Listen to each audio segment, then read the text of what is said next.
आंकड़ों की खेल अगर देखें हम, तो आंकड़ों के खेल में नीतीश कुमार के पास जो नंबर्स हैं, हुँ, उस नंबर्स को आप अच्छी तरह से समझ लीजिए कि उनके पास नंबर 85 है, मात्र 4 अंकों का अंतर है। अंतर है। बिल्कुल, तो भारतीय बिल्कुल। जनता पार्टी जो है, हुँ, वो नीतीश कुमार को मुख्यमंत्री बनने से हुँ, रोकेगी या नीतीश कुमार मुख्यमंत्री नहीं बनेंगे, यह हुँ, कहानी तो यहीं पर स्टॉप कर दी। जितने भी लोग जीत करके आए हैं, करीब 30 से 50 लोग ऐसे हैं हुँ, जिनसे मेरा सीधा बिल्कुल। संबंध है और बार-बार जो गाने बजाए गए, भले ही तेजस्वी यादव ने उस गानों से इनकार किया हो हुँ, या उनके कहने पर नहीं हुआ हो, ये बट नेचुरल है कि तेजस्वी यादव क्यों चाहेंगे इस तरह के गाने बजाना। बिल्कुल। लेकिन जो बातें हुई और उनके लोगों ने जो बातें कही, उसका एक इम्पैक्ट निश्चित रूप से पड़ा है। ओरमा ग्रुप, जो सोचता है वो करता है। आपके अपने सपनों का आशियाना। नमस्कार, भारत लाइव देख रहे हैं आप और हमारा खास कार्यक्रम बाबा वाणी में आपका स्वागत है। बिहार में चुनाव हो गया है, परिणाम भी आ गए हैं और जनता ने अपना जो जनादेश है, वो भी दे दिया है। लेकिन कई सारे सवाल हैं, जो अब लोगों के मन में चल रहे हैं।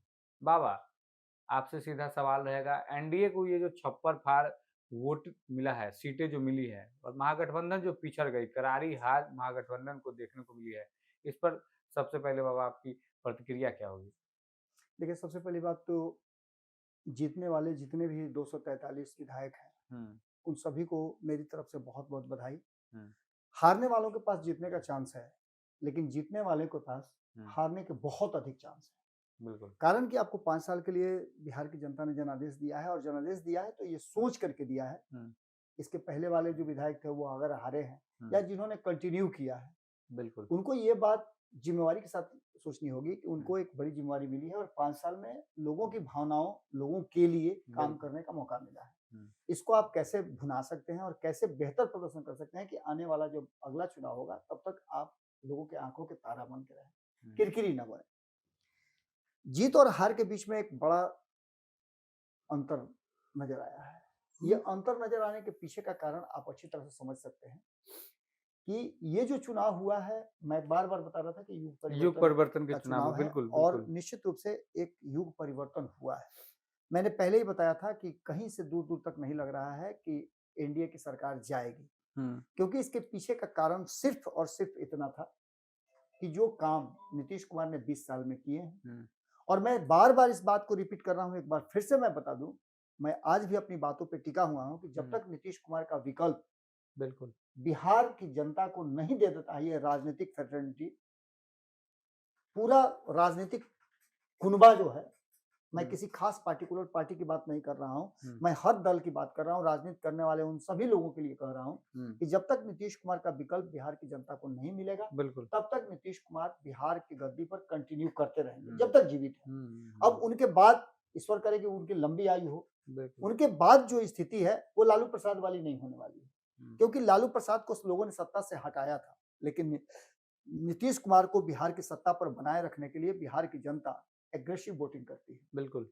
और ये वोटिंग नीतीश कुमार को एक बार फिर से 5 साल के लिए चुनने का ही वोटिंग था हुँ, हुँ, और इससे आप इनकार नहीं कर सकते। बहुत सारे तर्क आपको मिलेंगे कि ये हुँ, तर्क ये भी दिए जा सकते हैं कि भाजपा सबसे बड़ी पार्टी बन करके उभरी है, तो क्या नीतीश कुमार का इसमें कॉन्सेंट है, क्या कॉन्सेप्ट है, ये बिल्कुल। एक अलग बात है। हुँ, देखिए, भारतीय जनता पार्टी के साथ एक एज तो निश्चित रूप से है कि केंद्र में उसकी सरकार है, प्रधानमंत्री उसका है, गृह हुँ, मंत्री उसका है, रक्षा मंत्री उसका है, मैक्सिमम जो नंबर्स हैं केंद्र में मंत्रियों के उसके हैं, तो उसके हुँ, पास एज तो ऑलरेडी बन ही जाता है। बिल्कुल। तो निश्चित रूप से बिहार की जनता ने जिस तरह से वोटिंग किया है, हुँ, वो साफ-साफ बता रहा है। अब इसमें बात आंकड़ों की होती है। बिल्कुल। आने वाले 5 साल तक क्या होगा? हुँ, अब इसकी चर्चा शुरू हो जाएगी। इसमें बिल्कुल। कहीं कोई दो राय नहीं है कि नीतीश कुमार मुख्यमंत्री नहीं बन रहे हैं। हुँ, अगर कई मीडिया चैनल्स को मैंने देखा है, कई ऐसे लोग हैं जो अपनी बातों से हार गए हैं, वो हुँ, महागठबंधन की सरकार बना रहे थे। अब वो नया नैरेटिव गढ़ने की कोशिश कर रहे हैं कि हुँ, नीतीश कुमार को मुख्यमंत्री नहीं बनाया जाएगा, ये नहीं होगा, वो नहीं होगा।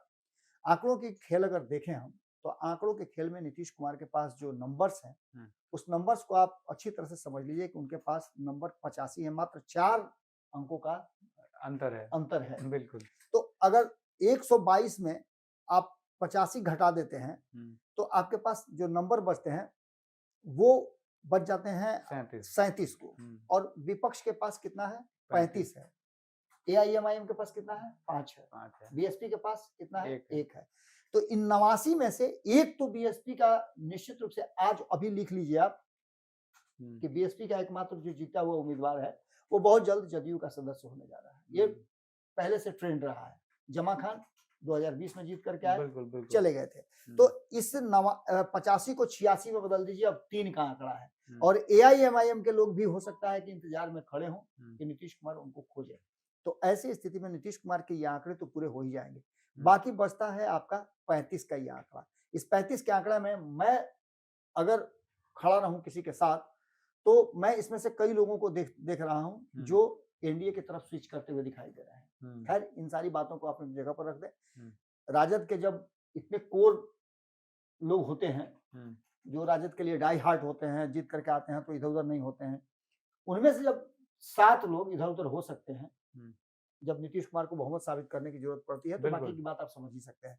तो नीतीश कुमार के पास अभी भी ऑप्शन है, इसलिए ये चिंता करना कोई बंद कर दे कि भारतीय जनता पार्टी, निश्चित रूप से भारतीय जनता पार्टी जो है वो नीतीश कुमार को मुख्यमंत्री बनने से रोकेगी या नीतीश कुमार मुख्यमंत्री नहीं बनेंगे, यह कहानी तो यहीं स्टॉप कर दीजिए। चलिए, अब आगे जो कहानी है वो आंकड़ों पर आधारित है। उस आंकड़ों के साथ साथ नीतीश कुमार के पास एक बड़ी जिम्मेवारी है, खास करके नीतीश कुमार के मंत्रिमंडल में जो मंत्री चुन करके लोग आएंगे उसकी भी चर्चा हम करेंगे। लेकिन नीतीश कुमार ने जो बिहार की जनता से वादा किया और नीतीश कुमार को पता है कि ये उनका अंतिम कार्यकाल हो सकता है, बिल्कुल ऐसी स्थिति में नीतीश कुमार निश्चित रूप से बिहार में एक ऐसा रास्ता अपनाएंगे जिसमें बिहार को एक विकसित राज्य की श्रेणी में लाने के लिए वो हर तरीका अपनाया जाएगा, जिसकी शुरुआत नीतीश कुमार ने अपने इस कार्यकाल में कर लिया है। आने वाले कार्यकाल के लिए नीतीश कुमार जिस दिन से शपथ ग्रहण करेंगे, मुख्यमंत्री की कुर्सी संभालेंगे और उसके बाद जिन एजेंडों को उन्होंने अपने कार्यकाल में, पिछले कार्यकाल में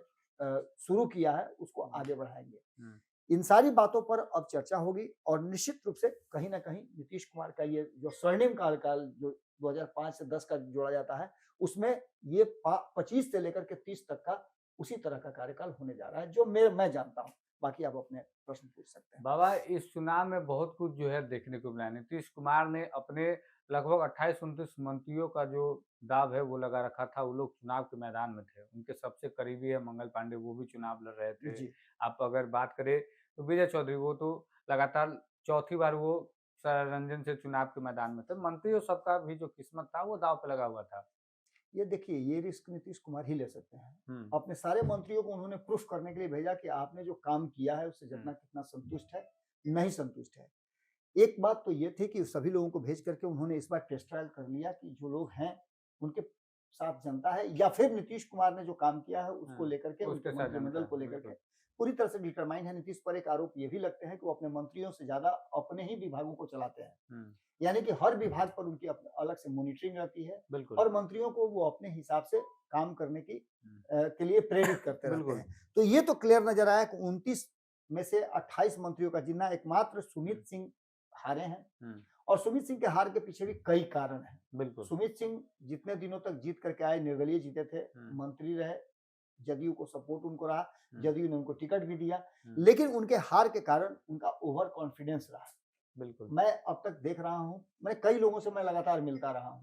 आप जानते हैं कि मेरा आंकलन जो होता है सटीक होता है, बहुत ही दूसरे तरह का होता है। मैं किसी से बायस होकर के और किसी के साथ जुड़ करके नहीं, मेरी तस्वीरें आप बहुत लोगों के साथ नहीं देखेंगे, लेकिन मिलता मैं सभी लोगों से हूँ। इस बार पहली बार ऐसा हुआ है 2025 में मैंने अपने सोशल मीडिया अकाउंट से, फेसबुक से कुछ लोगों की तस्वीरें साझा करके उनको बधाई दी है। उसके पीछे भी कारण है कि उन सभी ने जो काम किया है और उनसे उम्मीद मेरी है, मुझे पता है कि जो वादा उन्होंने किया है मुझसे, जिन लोगों ने जो वादा किया है, जो लोग सुन रहे होंगे उन लोगों को पता भी होगा कि कई लोगों ने मेरे साथ कुछ वादे किए हैं कि वो बिहार के हित में काम करेंगे।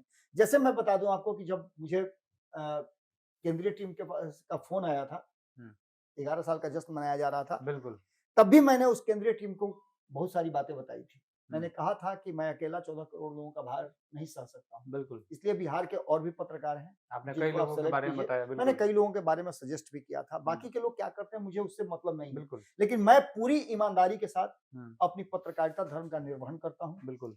जितने भी लोग जीत करके आए हैं, करीब 30 से 50 लोग ऐसे हैं जिनसे मेरा सीधा संबंध है, बिल्कुल। सीधा संबंध है, वो या तो मुझसे राय मशवरा करते भी हैं या फिर मैं उनको जबरदस्ती का राय देता भी हूँ। एक हमारे टीम का सबसे बड़ा रहा है, चाहे नमन जी हो चाहे मैं हूँ।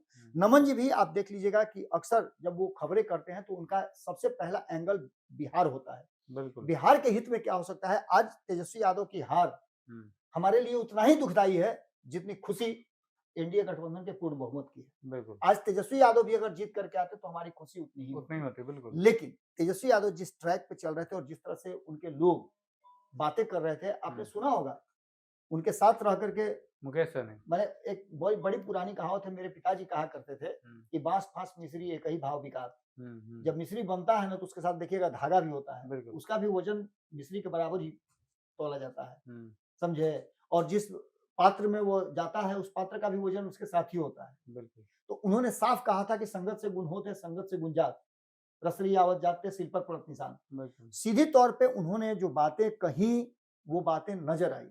जिस तरह का एग्रेशन आपने मुकेश सहनी के चेहरे पर देखा होगा, वो जाकर के एकमात्र सीट जो उनकी जीतने वाली थी उस सीट पर भी उन्होंने कहा कि कोई बोलतो रे। तो इसका मतलब आप समझ रहे हैं, इशारे से आग लगवा दिया। इशारे उन्होंने वो सारी बात कर दी। और कहीं ना कहीं तेजस्वी यादव को इन सब चीजों पे ध्यान देना चाहिए था। ये तेजस्वी यादव को 2024 के चुनाव में समझ जाना चाहिए था। बिल्कुल। जब चिराग पासवान की माता जी को उनके मंच के नीचे खड़े लोगों ने अभद्र भाषा का प्रयोग किया, जिसका इम्पैक्ट क्या हुआ वो तेजस्वी यादव को पता था। 2025 में भी तो 2025 में भी इसी तरह की बातें की गई और बार बार जो गाने बजाए गए, भले ही तेजस्वी यादव ने उस गानों से इनकार किया हो या उनके कहने पर नहीं हुआ हो, ये बट नेचुरल है कि तेजस्वी यादव क्यों चाहेंगे इस तरह के गाने बजाने। लेकिन जो बातें हुई और उनके लोगों ने जो बातें कही उसका एक इम्पैक्ट निश्चित रूप से पड़ा है और वो आप इनकार नहीं कर सकते। उसके बाद जो उनके सलाहकार हैं, होता है कि कभी आप मैच में जीतते हैं, कभी हारते हैं, बिल्कुल। लेकिन जब आपको कोई बता रहा हो कि आप गलत ट्रैक पर खेल रहे हैं, स्पिनिंग ट्रैक है, वहां आप खेलिए, तो कहीं ना कहीं तेजस्वी यादव को सोचना चाहिए था। तेजस्वी यादव को लालू शैली में, लालू प्रसाद सुनते सबकी करते अपने मन की है, उनको उचित लगता था वो करते थे। सलाहकार उनके जो थे उनकी सलाह तो जरूर सुनते थे लेकिन करते अपने मन के थे। लेकिन जिस तरह की बातें सामने आई, उनके भाई उनके विरुद्ध खड़ा होकर के नजर आए। हारते हारते वो राघोपुर से जीते हैं और तेजस्वी अगर जीत जाते तो मुझे और हार जाते तो मुझे और ज्यादा दुख होता, क्योंकि तेजस्वी यादव, मैंने कल आप देखिएगा, मैंने कई जगहों पे कटाक्ष भी किया है कि तेजस्वी यादव को अब चाहिए कि ओसामा को कर दें। आप समझ सकते हैं ओसामा राजनीति में पहली बार प्रवेश कर रहे हैं और मैं ऐसा अगर कह रहा हूं तो मेरे मन में कितनी पीड़ा है। बिल्कुल। आज तेजस्वी यादव को एक विपक्ष की भूमिका, और जिसने 2017 में जब नीतीश कुमार ने उनको अपने हाथ अलग किया था, उन्होंने जो सदन में भाषण दिया था, मैं उस भाषण का कायल हूँ, मैं उस तेजस्वी यादव के एग्रेशन का कायल हूँ, मैं उस तेजस्वी यादव के एग्रेशन का कायल हूँ जिस तेजस्वी यादव ने कहा था कि आप सड़क पे उतरिएगा, जेल जाइएगा, तब जाकर के आप नेता बनिएगा। और तेजस्वी यादव सड़क पे उतरे, उन्होंने सदन में हंगामा किया, सरकार के विरुद्ध उन्होंने मार्च पास्ट किया, जिसका उनको फायदा भी मिला था।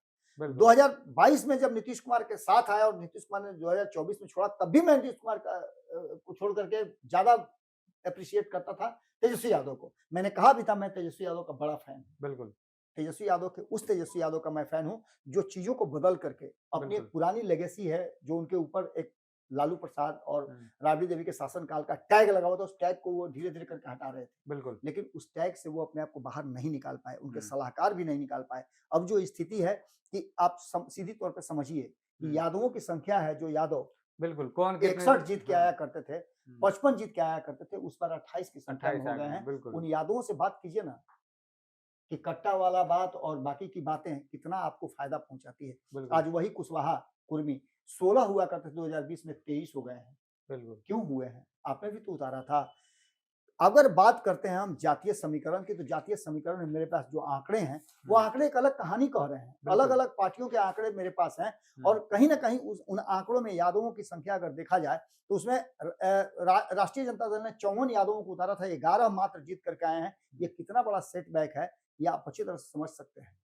सीधी तौर पे कहीं ना कहीं एक बड़ा झटका लगा है और ये झटका कुर्मी को उतारा था, कुशवाहा को उन्होंने उतारा, 13 कुशवाहा को उतारा था, 1 जीत करके आए उनकी तरफ से।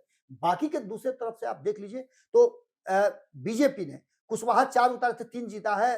नीतीश कुमार ने 15 उतारे थे, 12 जीता है। लोक जनशक्ति पार्टी ने 1 उतारा था, 1 जीता है। और आपके यादवों की बात करें तो 8 यादवों को बीजेपी ने उतारा था, 5 जीत करके आए हैं। ये समय बदलने का वो द्योतक है। हम्म। नीतीश ने 10 यादवों को उतारा था, 8 जीत करके आए हैं, और 5 को उतारा था लोक जनशक्ति पार्टी ने, वहां से भी 2 जीत करके आए हैं। बाबा लालू यादव जो कहते थे यादव यादव टूटता हुए टूट गया है। एकदम बिल्कुल टूट गया।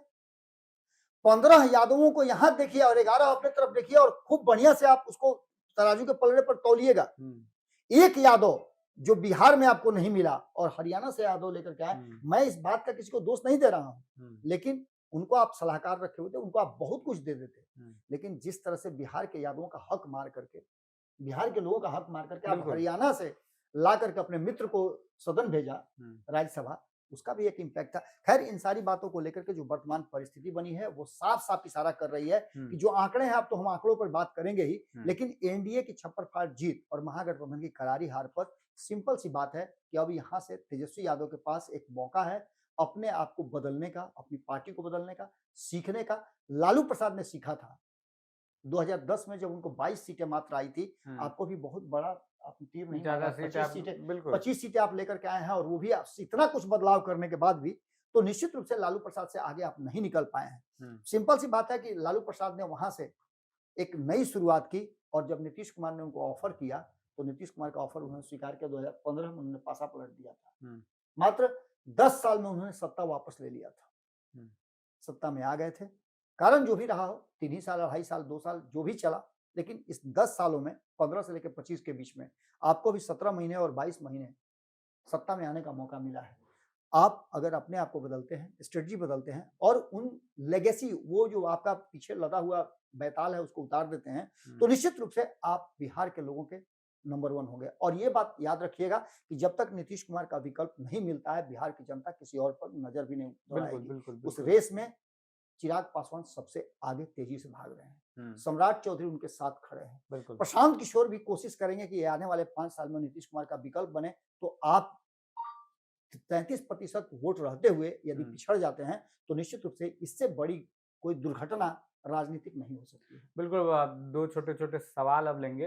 बाबा, इस चुनाव में महागठबंधन का जिस तरीके से प्रदर्शन रहा है, अब जिसमें अगर आप बात करें तो वीआईपी का तो सुपड़ा साफ हो गया, आरजेडी का जो प्रदर्शन है वो एकदम लचर प्रदर्शन है, कोई एक्सपेक्ट ऐसा नहीं कर रहा था। अब क्या भविष्य रहेगा मुकेश सहनी का और तेजस्वी यादव का? भविष्य यही है कि आपके पास आईआईपी के आ गए हैं, आईपी गुप्ता, आप उनको अपने साथ रखिए, वो बहुत बड़ा एसेट आपके लिए है। साथ रहेंगे। उन्होंने, देखिए, सबसे बड़ी बात है कि उस आदमी को भी अपने लोगों का आरक्षण चाहिए। क्या समझ रहे हैं? आईपी गुप्ता इतना जल्दी छोड़ने वालों में से नहीं है।